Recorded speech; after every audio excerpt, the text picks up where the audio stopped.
there are people who make faster diagnosis. Ever since the internet and the media has become popular, there are many people who are talking very loosely and irresponsibly about other people having bipolar. And why do they talk so loosely and irresponsibly, and how it's affect and whom it affects, I'm going to explain to you.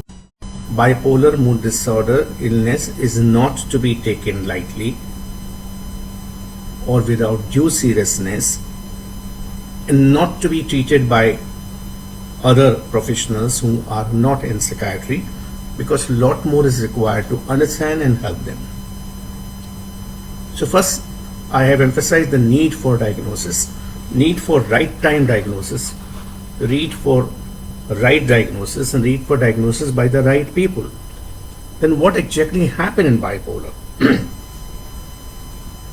Usually we react to a situation by feeling anxious or feeling fearful or feeling low or feeling happy. And these emotional reactions last either in minutes or maybe in hours. Now, bipolar people do have excessive, unpredictable mood swings with anger, with irritation, with energy, with power, with behavioral aberration, with loud talk, with excessive need to remain away, need to work, or restlessness, or remain awake, or having sleep difficulty, or excessive desire for sex, and so on and so forth when they are in the high mood. Now, very often these things, when they happen for half an hour or 1 hour or 2 hours or maybe half a day, is okay. But we have to watch the pattern. People who get bipolar mood disorder, they have multiple episodes in a year. And these multiple episodes may last days, weeks and months. These multiple episodes may not last for a few hours, they may last for longer duration. And there are other people in the bipolar disorder who, on the other hand, having depression. The depression may linger on for weeks or months. They don't go to work. They're not happy at home. They don't relate to people. They don't fulfill their many responsibilities, social, economic, family relationship.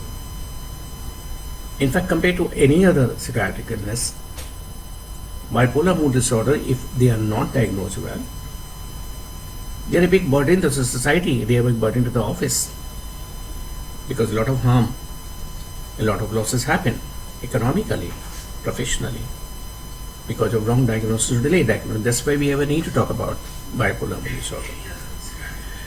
So today, we shall try to help you remove some of the myths and with few points about why and when diagnosis should be made. Many less enlightened people, less knowledgeable people, they talk about loosely. अरे वो तो bipolar का patient है, अरे उसको तो mental problem हुई थी. Very, very loosely, irresponsibly and insensitively, which we should never do that. That's why I thought about taking a few myths. So who should make a diagnosis? You and me, as a social person, neighbor, office colleague? No. Please take opinion of expert. At the most, what may happen, the expert would say, no, he doesn't have it. If you're not convinced, take second opinion.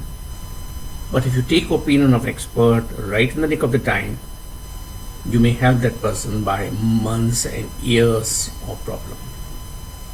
And by delaying or denying the timely help, you may be harming that person, because the future may be jeopardized. Many people ask me this question, that why treatment? आप psychiatrists लोग हर patient को treatment क्यों बताते हैं? If we leave it untreated, then what may happen? Because it deals with the concentration problem. If we're dealing with the machines, if we're dealing with the responsible office work, then concentration problem may lead to various accidents, or driving accidents, or accident with a machine. Or if he is having high mood, and he has mood problem, he may have high energy, he may have high activity level. It may lead to aggression. It may lead to various dangerous risks of hurting someone in authority or confronting someone in the higher position, and he may get in legal trouble. Then people ask, if we leave it untreated, what more can happen? He himself may get involved in an accident where his own life may be in danger. And what more? If bipolar happens to be in the phase of depression, he may commit suicide. Many people are having those suicidal thoughts as a part of bipolar mood disorder, and family members on the near and dear ones take it for granted. अरे वो तो बहुत सोचता है, अरे वो तो serious रहता है, अरे उसका तो मूड ही ऐसा है. Why not seek help? I'm not saying that you should come and see me. No, I'm not the only one in the world or in India or in Bombay. No, I'm just one. But seek help from someone whom you trust rather than neglecting it. Are these people difficult to diagnose? No, they are not difficult to diagnose. With proper history taking, any sensible, any seasoned, any psychiatrist can easily diagnose that one is patient of bipolar mood disorder. Let me help you with doing away few myths. क्या bipolar mood disorder के सारे लोग एक जैसे होते हैं? नहीं. Every case is unique. All of them, they are not alike.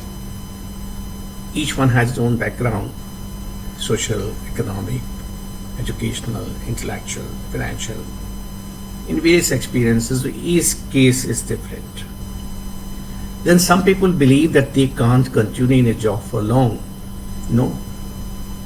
If bipolar people are helped properly, they can retain their job.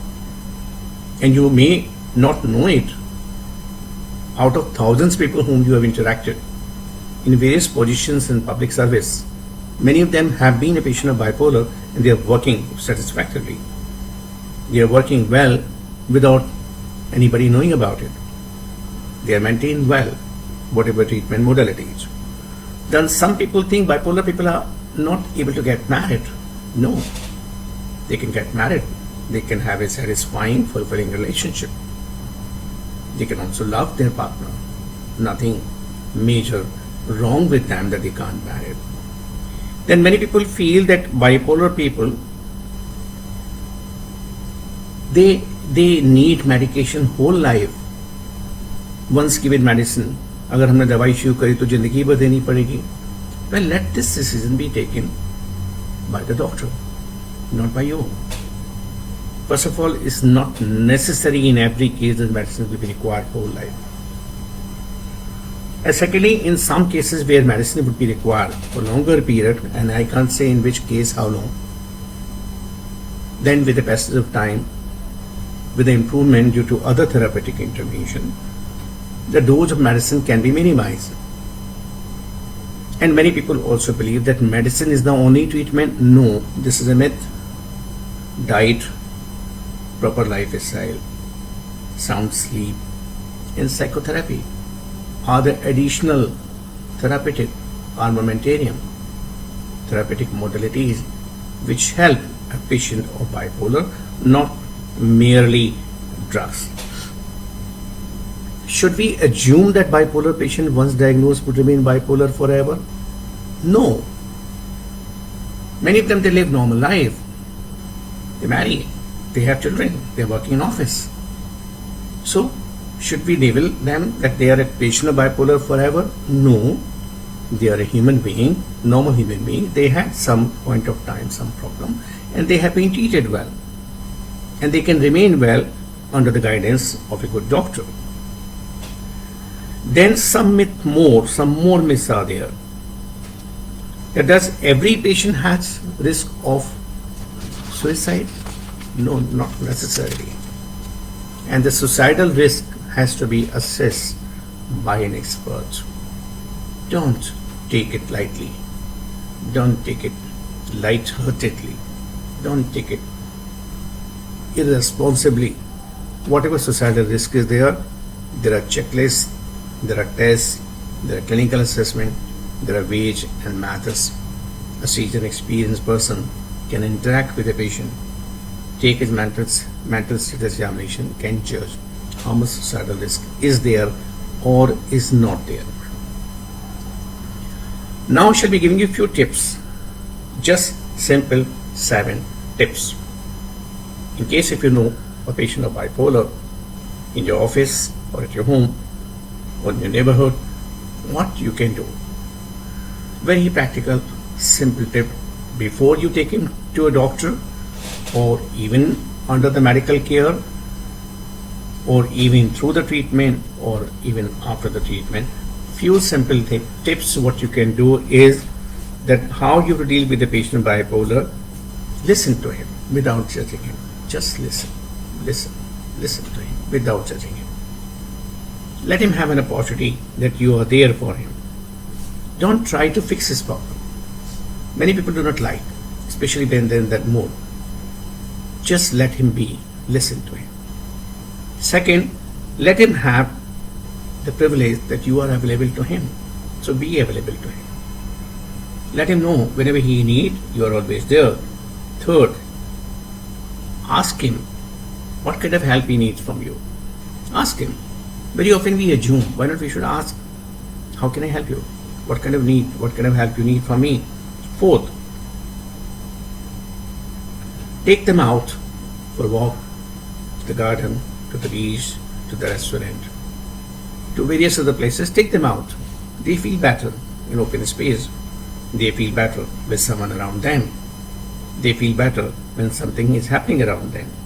Fifth tip is do things together.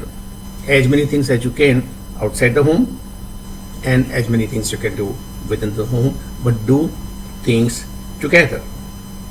And sixth tip, at times give them space, leave them alone. At times let them have their own time and space. Let them feel the comfort of their own space. That is also a very essential tip. And last, very important tip, dealing with not just bipolar, but with many other people. Don't argue with them under any circumstances. In fact हमें से काफ़ी लोग अगर argument को हम manage कर लें, control कर लें, तो हम लोग बहुत सारी बिहेवियर की प्रॉब्लम को रोक सकते हैं और शायद हम बहुत सारी सिकाइट्रिक प्रॉब्लम को भी बढ़ने से रोक सकते हैं अगर हम आर्गुमेंट ना करें। ये छोटा सा मैसेज उन सबके लिए जो प्रोग्राम सुन रहे हैं, देख रहे हैं, दिल्ली में बैठे हुए हैं, बॉम्बे में बैठे हुए, मेरे कुछ क्लाइंट्स जो है इस समय कुछ फॉरेन कंट्रीज से भी कनेक्टेड हैं, उन सब के लिए मैसेज है, अगर आप अपनी और अपनों की अपनी भी और अपनों की भी मदद करना चाहते हैं, आर्गुमेंट को मिनिमाइज कर लीजिए।